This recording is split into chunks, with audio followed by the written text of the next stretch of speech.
Hello there, and thank you for tuning in to see what the world looks like through atheist eyes.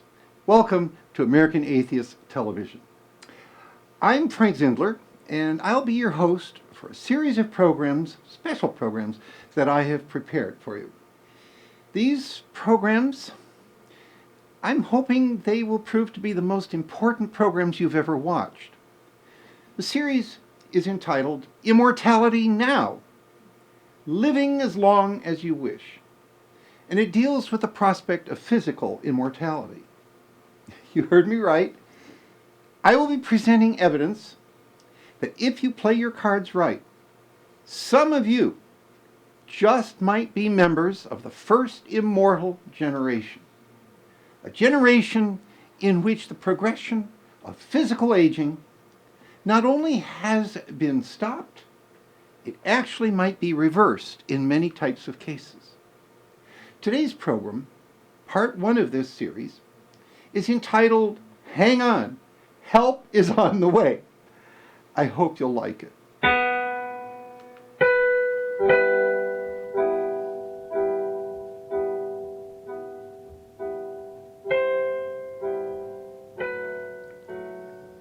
I am not resigned to the shutting away of loving hearts in the hard ground. So it is, and so it will be, or so it has been, time out of mind. Into the darkness they go, the wise and the lovely, crowned with lilies and with laurel they go. But I am not resigned. Lovers and thinkers, into the earth with you. Be one with the indiscriminate dust, a fragment of what you felt, of what you knew, a formula.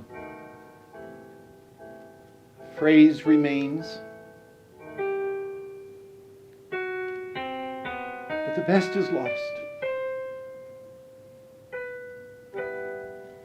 Down, down, down into the darkness of the grave,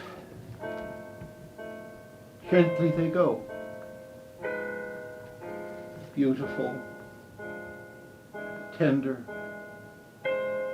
kind. Quietly they go. The intelligent, the witty, the brave.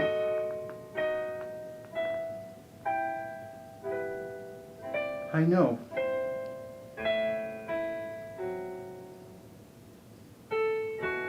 But I do not approve.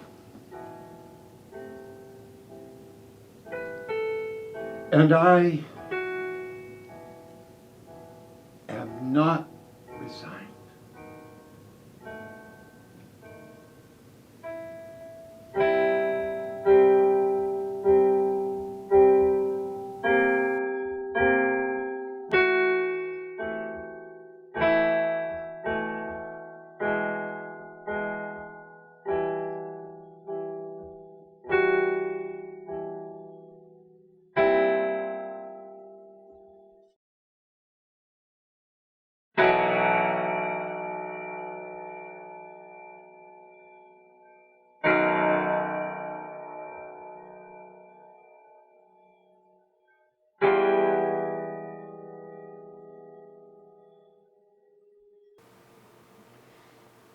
It was almost exactly 60 years ago that I first read and immediately memorized that poem by Edna St. Vincent Mellay.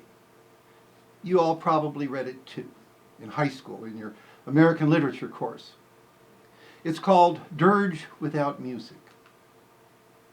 Even at the age of 15, while I was yet a feebly faithful Christian, I did not approve of the inevitability of death. Today, as an aged atheist, I disapprove even more strongly. Starting in the 1970s, I began to research the pathophysiology of aging and began to write newspaper columns on the prospects for controlling the aging process, the prospects for physical immortality.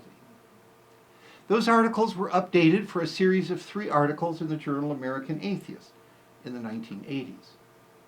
Then again, in 2011, they were further updated for inclusion in Volume 2 of my collected short works, which is titled Through Atheist Eyes, Scenes from a World That Won't Reason.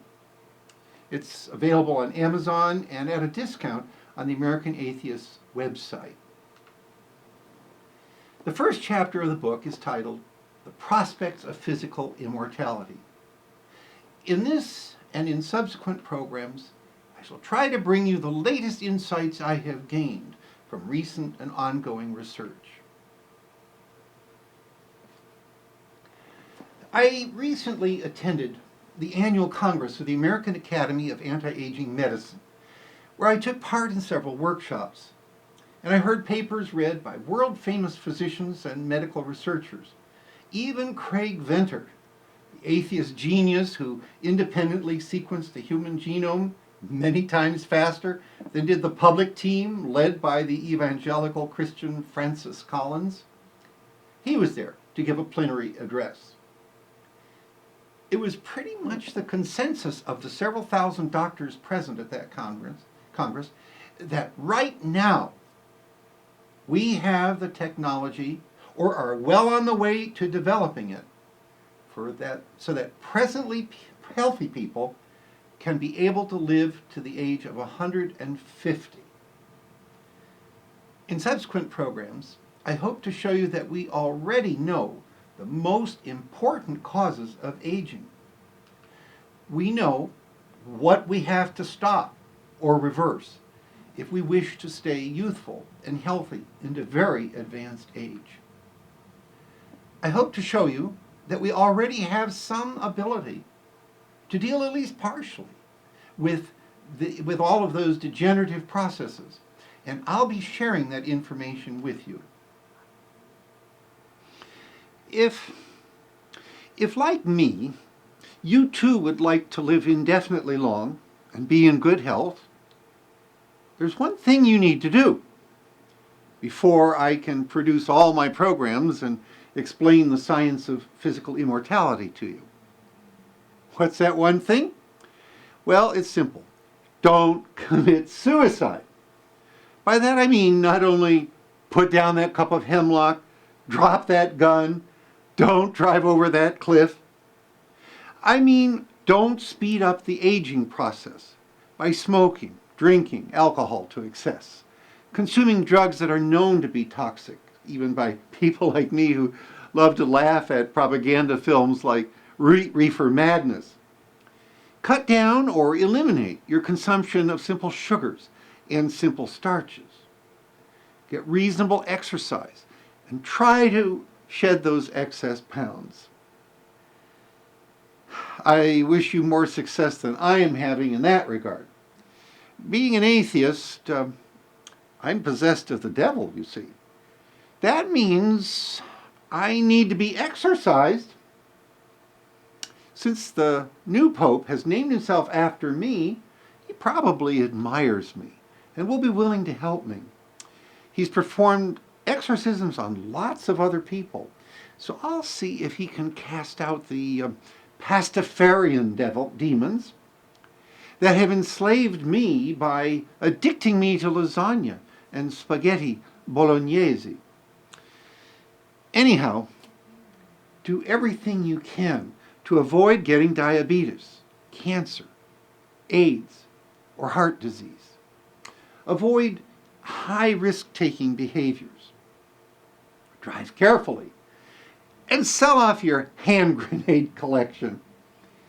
If you have any control as to where you can work and live, try to settle in or near a city that has a university medical school and a teaching hospital that carries on medical research.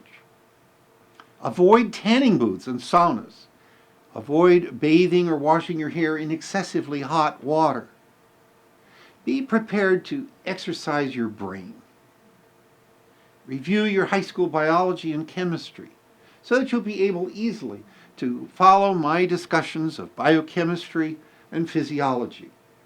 And so you'll be scientifically savvy enough to protect yourself against all the quacks and charlatans who will be trying to capitalize on your desire for a longer life. Anyhow, you have to do everything you can to stay alive until the things that I'm going to tell you about can be put into practice. Hang on! Help is on the way.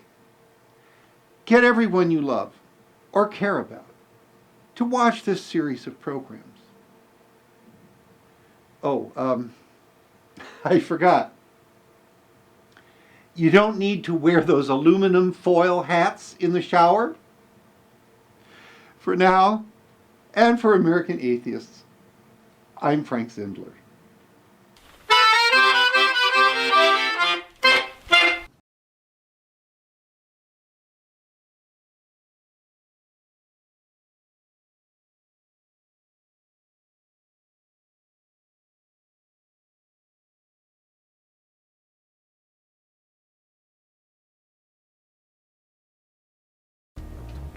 When creationists try to shame your school board into allowing equal time for so-called creation science or intelligent design, will you be able to stand up for science and expose the fraud? The fraud of so-called Bible science, even when it's disguised as intelligent design? Are you sure? With volumes 2 and 3 of Through Atheist Eyes by Frank Zindler, that's me, you'll be ready for the science impersonators. Get your copies today. While you're at it, you might as well order all 4 volumes of Through Atheist Eyes. Volume 1 covers religions and scriptures. Volume 2 is science and pseudoscience. Volume 3, debates. And Volume 4, Omnium Gatherum. That's everything else. All 4 volumes are available from Amazon.com, as well as from the American Atheist website. Order them all today.